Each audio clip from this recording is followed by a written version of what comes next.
As Jimmy read the mysterious letter aloud, Keanu suddenly stood up and walked off stage, leaving the audience frozen in stunned silence. The emotional confession inside exposed a decades-old act of quiet sacrifice that Jimmy never knew about. In a matter of seconds, a light-hearted interview turned into the most unforgettable, heart-stopping moment in late-night history. I still remember the way the room changed that night, like someone had reached up and dimmed a switch inside every single person in that studio. What started as just another late-night show turned into the kind of moment people talk about for years, the kind that makes you rethink who you are and what you owe to strangers. The crowd was buzzing the way only a New York audience can buzz, half tourists, half locals, all running on caffeine and the thrill of being in the same room as someone they'd only ever seen through a screen. The band had just finished a wild riff, the lights were warm and golden, and Jimmy Fallon was doing what he did best, laughing so hard at his own joke that he almost slid off his chair. On the surface, it was the usual circus. Underneath, though, both men at that desk were carrying more weight than anyone in the seats could see. Jimmy's smile was big enough to reach the back row, but his eyes carried that quiet tiredness you only notice if you've ever had to be on when you're completely burned out. All week the producers had been whispering about numbers, views, ratings, trends, and he was trying not to hear any of it. He'd already missed his daughter's school play for this taping. Tonight had to work. Tonight had to remind him that none of those sacrifices were pointless. Across from him sat Keanu Reeves, dressed in black like he always somehow was, calm in a way that didn't feel like arrogance, just stillness. The audience had exploded the second he walked out, half because he was an action legend and half because, to them, he was that strange mix of movie hero and internet saint. Videos of him giving up subway seats and talking gently to strangers had been passed around online for years. What nobody in those clips ever saw was the cost of all that quiet kindness, how much grief a man has to walk through to become that gentle. "Dude, we have to talk about that new fight scene," Jimmy was saying, hands already in motion, making a terrible attempt at kung fu. "You, like, flipped over a guy, stole his gun midair, and then looked bored while you did it." Keanu chuckled, that low, unhurried sound that made the crowd lean in. "It's all camera angles and people much braver than me getting thrown into walls, man," he replied. "I just try not to fall on my face." They played a game where Jimmy had to mimic stunt moves in slow motion. At one point, Jimmy pretended to dodge imaginary bullets, tripped over his own desk, and ended up on the floor, laughing so hard he couldn't breathe. Keanu actually stood up like he might do a real movie rescue, then just doubled over with him, helpless with laughter. The audience roared. For a few minutes, it was nothing but fun, silly, ridiculous, pure late-night chaos. But when the laughter finally settled, Jimmy's tone shifted in that small, practiced way only a host can manage. He straightened his tie, caught his breath, and glanced off stage. A stagehand in black hurried over and placed a single envelope on the desk. It was crumpled and soft at the corners, like it had lived a long time in someone's pocket before it ever touched television lights. "So," Jimmy said, tapping the envelope with his fingers, "we wanted to do something a little different with you tonight, if that's okay." Keanu looked at the envelope, then back at Jimmy. There was a quick flash in his eyes, curiosity, then something like hesitation. It passed so fast the cameras didn't catch it. "Different is good," he answered softly. "Different keeps us awake." "This," Jimmy continued, "is a letter that showed up at the studio a few weeks ago. No stamp, just dropped at the front desk. The only thing written on the outside is, well, it's for you." He turned the envelope so the cameras and Keanu could see it. In shaky blue ink, 3 words were written on the front. "To the man on the subway." The audience gave a small, confused murmur. Jimmy heard it because he filled the silence the way he always did. "Now, I don't know what this is," he said, grinning a little. "I'm hoping it's not someone asking you to pay back years of free Wi-Fi or something." But Keanu's face had gone very still. The words dragged something out of the shadows of his memory. A wet, freezing night 2 decades earlier, a subway car that smelled like metal and rain, the hollow eyes of a kid who didn't care if he got home or not. He hadn't thought about that night in years, at least not during the day. Rain on the windows, a nearly empty car, A boy standing too close to the door, no bag, no umbrella, clothes soaked through. A group of older guys closing in on him with the kind of slow, ugly confidence that always means trouble. Keanu stepping forward, not as a movie star, just as a man who happened to be there. A gentle voice, a joke about the Knicks, a steady hand on the boy's shoulder as the train rattled through darkness. He never even learned the kid's name. He just rode 3 extra stops, walked him up into the cold night, bought him a hot chocolate from a 24-hour deli, and then watched him disappear down a wet street. Now that same night was staring back at him in 3 faint blue words. "You okay?" Jimmy asked quietly off mic, leaning in just enough for Keanu to hear. "Yeah," Keanu said, though it felt like a lie he wasn't used to telling. "It's just a long time ago." The director's voice buzzed in Jimmy's earpiece, telling him this was gold, real emotion, the kind of thing that made clips go viral. But sitting that close, seeing the way Keanu's hands had tightened on the armrest, Jimmy felt something else. A responsibility. This wasn't a game now. This was a door to someone's past, and once he opened it, there was no way to close it back up neatly in a 4-minute segment. "Do you want me to read it?" Jimmy asked, softer now, not for the cameras, but for the man beside him. Keanu looked at the envelope again. Whatever was inside, someone had carried it for years. They had found the courage to walk to a front desk, hand it over, and hope, against every reasonable probability, that it might actually reach him. He owed them something. At the very least, he owed them his attention. "Yeah," he said finally. "Read it, please." Jimmy nodded. He carefully tore the envelope open, trying not to rip the paper inside. A folded sheet slid out, yellowed and thin, covered in handwriting that slanted and wobbled like it belonged to someone who wasn't used to saying so much at once. For a second, the studio felt too bright. Keanu could hear the faint hum of the lights, the rustle of people shifting in their seats, the distant buzz of the band waiting for a cue. His heart was beating faster than it did in any fight scene. Movie punches were safe. You always knew where they would land. Real words could hit places nothing else could reach. Jimmy unfolded the paper. His eyes scanned the first line, and the practiced smile on his face began to melt away, replaced by something naked and unguarded. Whatever he had expected from this letter, it wasn't what he was seeing now. He cleared his throat, the microphone catching the tiny crack in his voice. "Okay," he said, almost to himself.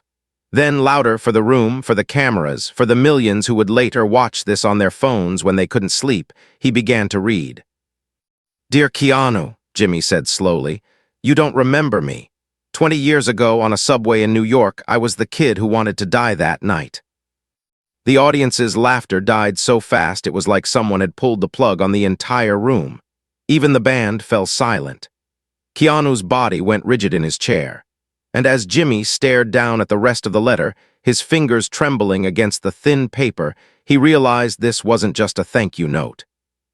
It was a confession, and it was about to drag both of them into a story that neither man was ready to relive on live television. The paper shook just a little in Jimmy's hands as he went on reading, the bright studio lights now feeling strangely harsh against the intimacy of the words. "Dear Keanu, you don't remember me. 20 years ago on a subway in New York, I was the kid who wanted to die that night. I was 16. My clothes were soaked through from the rain, my backpack was gone because I'd left it in a locker I never meant to come back for, and I'd spent the last of my money on a one-way Metro card. My plan was simple: ride until the end of the line, get out, and make sure nobody had to deal with me again." The audience shifted uncomfortably. Nobody clapped now. The room that had been full of laughter a minute ago felt small and fragile. Somewhere in the back row, someone coughed and then instantly went quiet, as if even that sound might break the moment. Jimmy swallowed and kept going. "I was standing by the doors, staring at my reflection in the window. I remember thinking I already looked like a ghost. That's when those guys noticed me. 4 of them, older, drunk, or high, or just bored. You can always tell when somebody wants to hurt someone. They move slow, like they have all the time in the world." In Keanu's mind, the memory snapped into sharp focus. The rusty smell of wet tracks, the flicker of fluorescent lights, the way the subway car had seemed to stretch and narrow at the same time. "You were sitting a few seats away," Jimmy read. "Back then I didn't know who you were, Just some dude in worn boots and a black coat, hair in your face, reading a paperback that had been folded 1,000 times. You looked tired, the kind of tired that isn't about sleep. On the old subway car in the letter's memory, one of the men bumped the kid's shoulder. The boy mumbled an apology and tried to move, but they boxed him in against the door. Another one flicked the hood of his sweatshirt, tugging it back so everyone could see how scared he was. Someone laughed. The sound was sharp and delighted and hungry. "Hey, little man," one of them had said. "Were you going so late with no friends?" The boy's answer was quiet enough that he almost didn't hear it himself. Nowhere. Keanu had watched the way the kid's hands stayed limp at his sides, not even clenched into fists. That dead stillness hurt worse than the bullying. There was a kind of danger that came from people who had given up on feeling anything at all. In the letter, the boy's older self continued. "I didn't fight back, I didn't yell. Honestly, I didn't really care what they did. Part of me thought, let them do whatever they want. It'll just speed things up." Jimmy's voice had softened. You could feel that every person in that room suddenly understood this wasn't entertainment anymore. This was somebody's scar being held up to the light. And that's when you closed your book. You didn't stand up fast or make some big heroic entrance. You just lifted your eyes like you were waking up from a long nap and sighed a little, like you were tired of the whole world hurting itself all the time. Then you walked over. Keanu exhaled through his nose, slow. Even now, 20 years later, he remembered the weight in his chest. No one on that subway knew his name that night. The Matrix hadn't exploded yet. He was just an actor coming home from a long day on set, grieving things he never talked about, trying not to drown in his own silence. Kindness had felt less like a choice and more like the only way to stay human. "In my memory," the letter said, "you looked taller than everyone else when you stood up. Not because you actually were, but because you were the only one in that car who didn't seem afraid of anything. You stepped between me and them like you were sliding into a role you'd played your whole life. You smiled at the biggest guy and said, 'Hey, I'm pretty sure this kid owes me $20 and I'd like to still be able to find him.'" A little ripple of uneasy laughter slipped out of the crowd. Jimmy glanced up for a second, just long enough to see Keanu's lips curve at the memory of his own bad improv. "The guy asked who you thought you were," Jimmy read. "You shrugged and said, 'Someone who wants to get home in one piece like you, come on, let me borrow him for a minute. I think he's on my stop.' You didn't raise your voice. You didn't try to act tough. Your calm made them look small. It was like watching air leak out of a balloon. After a moment, they backed off, swearing under their breath, looking for a softer target somewhere else. The subway doors had chimed. Keanu had nudged the kid gently, guiding him out just as the train slid into the next station. The two of them stepped onto the empty platform, the doors closing behind them with a metallic sigh, the chaos sealed away on the other side of the glass. Jimmy's voice grew quieter as he read. "You walked with me down the platform like we'd always been friends. You asked my name. I lied and gave you a fake one. You didn't call me out on it. You just nodded like you understood that sometimes people need a little distance from themselves. You asked if I'd had dinner. I hadn't. You took me upstairs through the rain into one of those all-night corner delis. You made me pick a sandwich, a hot chocolate, and something sweet for later," you said. "You paid in crumpled bills and left a tip like you were buying peace for both of us." Keanu could still smell the deli's burnt coffee and frying onions. He remembered the kid's thin shoulders, how he tried to stand like he didn't need anything from anyone. He remembered thinking, "I know that posture. I used to wear it." The letter went on. "We sat by the window. You didn't give me a speech. You didn't ask why I was out so late or what I'd done wrong. You just said, 'Sometimes the night feels heavier than it really is.' I remember looking down at the steam rising from the cup and mumbling, 'It's not just tonight.' You were quiet for a long time. Then you said something I've carried for 20 years. You said pain is a loud liar, kid. It tells you this is forever. It's not. You are not your worst day." You said it like someone who knew, like someone who had talked to that liar many times. The hairs on Jimmy's arm stood up. He didn't look at the cameras now. He didn't care what the shot was. He just read. "I didn't tell you that I had already decided my story would end that night. I didn't tell you what I planned to do when I got off at the last stop. I just listened to you talk about stupid little things. About the movie you were shooting, about how the city smells different at 3 a.m., about how you once ruined a whole take because you tripped over a dog. You made me laugh once, just once. It felt so wrong and so good at the same time that it scared me. When it was time to go, you walked me to the exit and said, "Do me a favor, make it to tomorrow, just tomorrow. After that, you can renegotiate with the universe." Jimmy blinked hard. The words on the page blurred for a second, then cleared. "I promised you I'd try. I don't know why. Maybe because you looked like someone who had lost enough already and I didn't want to add to it.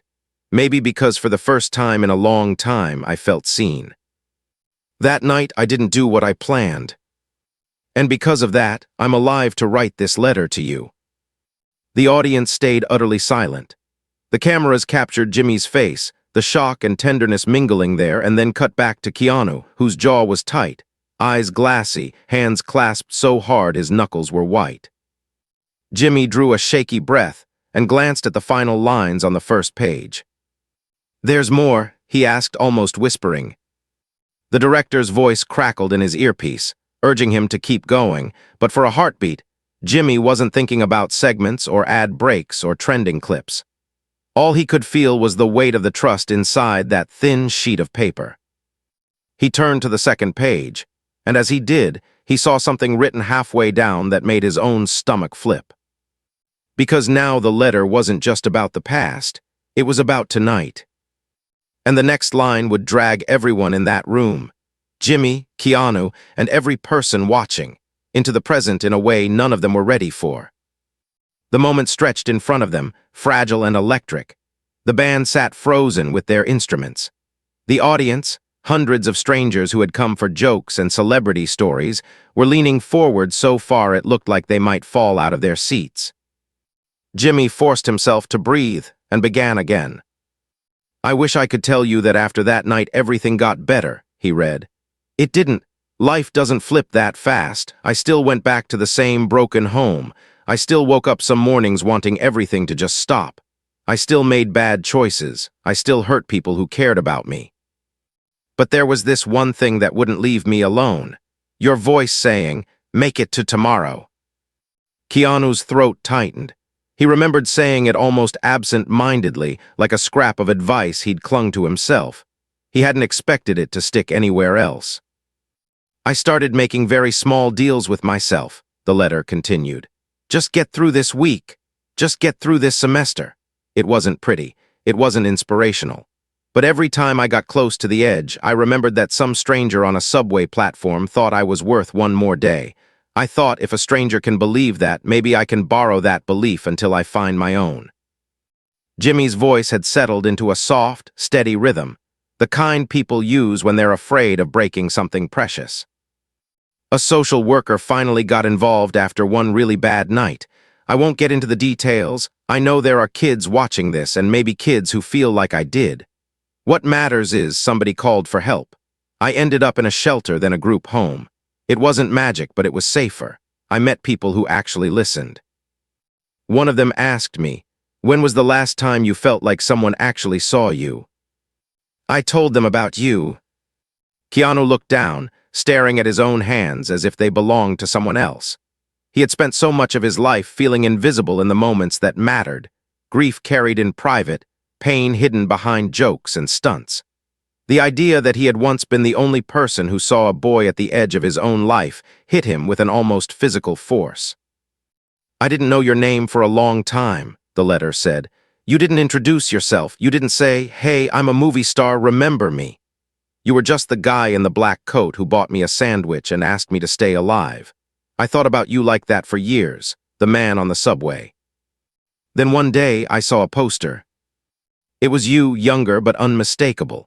Same tired eyes, same kindness in the lines around your mouth. I followed your career obsessively after that. Not like a fangirl with a crush, but like someone tracking proof that there were still good people in the world. Every time I saw you doing some quiet act of kindness, giving up your seat, talking to a stranger, something in me steadied. I thought, if he can go through whatever he's gone through and still be gentle, maybe I can too. Jimmy felt a pressure building behind his eyes. He pushed forward because he could feel, deep in his gut, that this wasn't just Keanu's story anymore. People at home, people in that room, were suddenly seeing their own shadows in it. I eventually went to therapy. I got clean. I finished school a little late. I did things I never thought someone like me could do. Simple things like hold down a job, bigger things like forgive people who would never apologize. Eventually, I chose a path because of you. I became a counselor for at-risk teenagers, the kids nobody wants to hire, nobody wants to believe in, the ones who think their story is already over. I sit with them in the dark and I say, just make it to tomorrow. I don't tell them I stole it from a tired man in a black coat in a dirty New York subway, but in my mind I always see your face. The audience couldn't help it. They started to clap softly at first. It wasn't the usual loud, performative applause. It was something gentler, almost reverent. Keanu lifted his head, surprised, as if he didn't quite understand why anyone would clap for a story about him that he barely remembered. Jimmy's voice grew a little steadier with the warmth in the room. There's another piece to this, though, he read. Because, Keanu, you weren't the only stranger who kept me alive. Years after that night, when I was trying to study and work and stay sober all at once, there were evenings I thought I'd break in half from the strain. On those nights, I would come home, open my cheap laptop, and watch this ridiculous, joyful man on TV who laughed like the world wasn't ending. His name was Jimmy Fallon. The audience reacted with a startled "oh," some laughter breaking through the tension in relief. Jimmy blinked twice and actually pulled the paper back an inch, like the words had jumped off it and slapped him. "What?" he whispered, more to himself than anyone else. "You didn't know me either," he read. "You were just doing your job, making people laugh. But your show was the first time I heard someone talk openly about messing up and trying again without making it sound like a joke. The way you cracked up at your own mistakes made it feel okay to not be perfect. You made late night feel like a living room I was invited into, even when I felt like trash. Between you and the man on the subway, I started to build this strange little belief. Maybe I could be more than the worst thing that ever happened to me." The crowd, warmed by the mention of Jimmy, began to applaud again, but he lifted a hand instinctively, stopping them. This didn't feel like a moment for cheering. It felt like a confession he was not sure he deserved. The letter was coming to its turning point now. You could feel it in the way Jimmy's voice slowed over each word. "I've spent a long time wondering if I should reach out," it said. "I didn't want to be another person asking you for something. I didn't want to turn a night that saved my life into a story for clicks. I wanted to protect the sacredness of it. But then I started telling my kids at the center something. When someone's kindness saves you, the bravest thing you can do is tell them. Not so they can feel like a hero, but so they can remember that what they do in the quiet counts. So this is me trying to be brave." Jimmy's fingers tightened around the edges of the letter. His producer was whispering urgently in his ear about time cues, but it sounded like static from another planet. "I'm writing this because I recently found out that both of you, Keanu and Jimmy, would be in the same room on the same night in front of the same cameras. I know this because I work 3 jobs, and one of them is cleaning a building not so far from your studio. The guy at the front desk is a fan. He talks about your guest list like they're sporting events. When he mentioned your names together, something inside me said, okay, that's the sign, it's time. So I wrote this letter. I walked it over. My hands were shaking when I gave it to the security guard. I almost ran back to snatch it away. But I didn't. Because here's the thing I haven't told you yet. I'm not just sending this into the void." Jimmy's eyes skimmed the final lines, and the blood drained from his face. He looked up at Keanu, then out at the shadowed rows of seats. The next words came out of him barely above a whisper. "Right now," he read, "as you're reading this, I'm in your audience. I saved up for months to buy this ticket. I'm the man sitting in the 3rd row, center, wearing the blue hoodie and trying not to throw up. I'm here because tonight, for the first time, I'm ready to let you see the life you saved." A wave swept through the crowd, gasping, murmuring, chairs creaking as people turned their heads toward the 3rd row, center. The camera operators spun on their marks, trying to find the face that matched the description. Jimmy lowered the page, throat tight, as a spotlight began to search the audience. Beside him, Keanu's chest rose and fell in quiet, disbelieving breaths, his eyes fixed on the sea of silhouettes. Somewhere out there, a man in a blue hoodie was about to stand up. And nobody on that stage knew what would happen when he did. It started with the smallest motion, a figure in the third row uncurling from his seat like he'd been underwater too long and finally reached the surface. The spotlight found him halfway up, catching on the blue hoodie, the nervous, stunned face, the fingers clenched into tight fists at his sides. He looked younger and older than his years at the same time, like someone who had lived several lives already. His beard was patchy, his eyes rimmed red, but when he forced himself to look toward the stage, there was a kind of light in them that hadn't been there on that subway platform 20 years earlier. The entire audience erupted into applause, not the loud, wild cheering they gave when a celebrity walked out, but a deep, rolling sound that felt like people exhaling the breath they'd been holding since the letter started. Some stood without even realizing it, clapping for a stranger whose pain had just become painfully real to them. Jimmy turned in his chair, staring at the man as if the letter had just stepped out of the page and grown a heartbeat. "Oh my God," he murmured into his mic, forgetting for a moment that millions of people were listening. "You're here." The man in the hoodie laughed once, a quick, insecure sound, and nodded. His chest was heaving. You could see him trying to decide whether to smile or cry or hide. He ended up doing a confused version of all three. Keanu didn't move at first. He just looked at him, really looked at him, like he was trying to reconcile two ghosts, the boy at the subway door and the man standing under the hot studio lights. His eyes glistened as the weight of 20 silent years settled into focus. In Jimmy's ear, the director was buzzing, excited and anxious all at once. "Ask him his name. Invite him up. This is incredible. Milk it, but don't push too hard. We're live in 3 countries." Jimmy reached up and flicked the volume down on his earpiece without taking his eyes off the man. "What's your name?" he asked gently, leaning across the desk as if getting physically closer might make the moment less impossible. The man swallowed, the mic near his seat catching the tiny sound. "Daniel," he said. "My name is Daniel." The name finally gave shape to the figure that had haunted the letter. Daniel, not the kid, not the stranger. A man with a name, a life, a story continuing.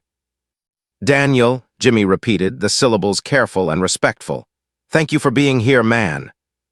The applause swelled again, but Daniel shook his head slightly, embarrassed, as if he didn't quite think he'd earned it. Jimmy glanced back down at the second page of the letter. There were only a few paragraphs left, but something about the last lines made his breath catch again. This wasn't finished. There's a little more," he said, almost asking permission from both of them. Daniel nodded, hugging his own arms now like he needed something to hold onto. Keanu finally shifted, leaning forward. "Please," he said quietly, "I'd like to hear it." Jimmy lifted the letter once more. "I'm sorry you have to read this out loud, Jimmy," it said.